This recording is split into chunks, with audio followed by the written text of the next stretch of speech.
आलूराम लोहार, वरिष्ठ अध्यापक सामाजिक विज्ञान, माध्यमिक आदर्श विद्या मंदिर छापर।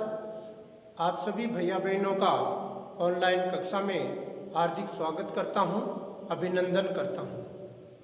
आज हमारी ऑनलाइन कक्षा में हमारा विषय है भारतीय कृषि।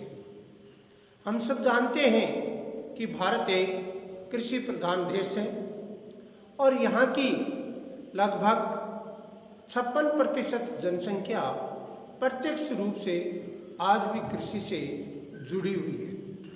इसके साथ ही यह उद्योगों में कच्चे माल के तौर पर भी फसलों का उत्पादन करती है और अनेक मान लो व्यक्तियों को रोजगार भी उपलब्ध करवाती है।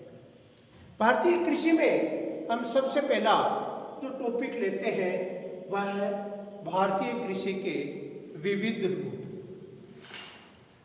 अब विविध रूपों में हम सबसे पहले भारतीय कृषि के ऋतुओं के आधार पर जो रूप है उन रूपों का अपन अध्ययन करेंगे।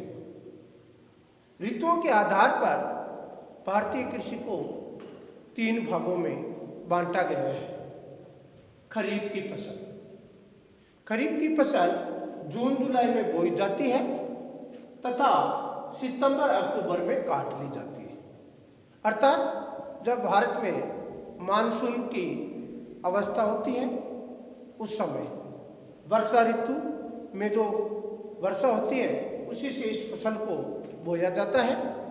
उदाहरण के तौर पर बाजरा, चावल, मक्का, मूंगफली, सोयाबीन आदि इसके उदाहरण हैं। इसको उंडालू की फसल भी भारतीय भाषा में हम कहते हैं। रबी की फसल अक्टूबर नवंबर में बोई जाती है तथा मार्च अप्रैल में इसको काट लिया जाता है। इसको सियालू की फसल भी कहते हैं। उदाहरण के तौर पर गेहूं, जौ, चना, सरसों, इसबगोल आदि फसलें। ये फसलें क्योंकि मानसून का मौसम इस समय कम रहता है, इस कारण से ये फसलें अधिकतर सिंचाई के माध्यम से ही उत्पादित की जाती है। जायद फसल फरवरी मार्च में बोई जाती है तथा जून जुलाई के महीने से पहले ही इनको काट ली जाती है, क्योंकि इस समय किसान है वो खाली रहता है, खेत भी खाली रहते हैं, इस कारण से वो इन फसल को पैदा करता है। उदाहरण के तौर पर खरबूजा, तरबूज, ककड़ी, लौकी, हरा चारा आदि फसलें आती हैं इसके अंदर। ये था ऋतुओं के आधार पर। अब आते हैं हम उपयोग के आधार पर फसलें। उपयोग के आधार पर फसलें 4 प्रकार की हैं। पहला है खाद्यान्न फसलें।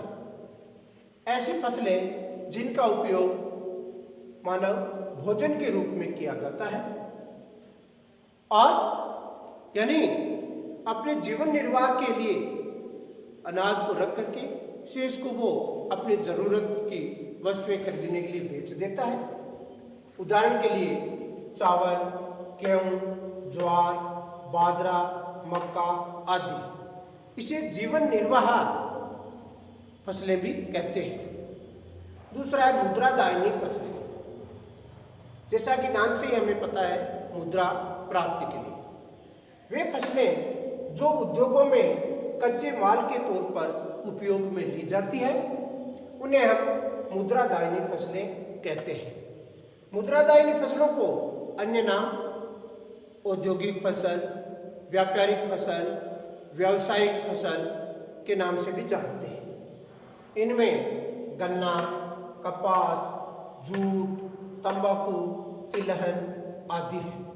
यह फसलें हमारे उद्योगों को एक गति प्रदान करती है। तीसरा है बागानी फसलें। ऐसी फसलें जो विशाल बागानों में उत्पादित की जाती हैं और ये फसलें पेय पदार्थ के रूप में या औद्योगिक फसलों के रूप में भी उपयोग में ली जाती है। उदाहरण के तौर पर चाय, कॉफी, रबर, सिनकोना आदि फसलें। चौथी फसल उद्यानिक फसलें। इसमें हम फल व सब्जियों को शामिल किया जाता है। इस प्रकार से आज हमारा भारतीय कृषि के जो विविध रूप हैं ऋतुओं के आधार पर और उपयोग के आधार पर, इन दोनों का है ये चैप्टर हमारा पूरा हुआ। बाकी आपको अगले ऑनलाइन कक्षा